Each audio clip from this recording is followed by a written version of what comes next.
Hi everybody, welcome back to our channel. In this following tutorial, I'm gonna let you guys know the ways to reset fund password on get.io. In order to reset your fund password on get.io, then you need to follow the steps. First thing first, what you want to do is go ahead and log into your getio.com. Once you're logged into your account, that's going to take you to the home page.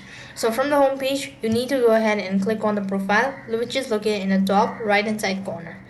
As you press on it, you'll be taken to this field where you could see this sort of page. So here you want to go to security settings. As you go to security settings, you could see your basic information, all that. So underneath, you could also find password. So here you need to go ahead and click on change password. As you click on the change password option, then you could go ahead and click on the setup option to set a new one. Now go ahead and make changes with the information. So this way you'll be able to make changes with your password. Alongside, you also need to go ahead and verify your email address so that you'll be informed that you've successfully verified your account. That's all for this video. I hope the video was helpful. Make sure to like, share and subscribe to our channel. Thank you for watching. See you in the next video.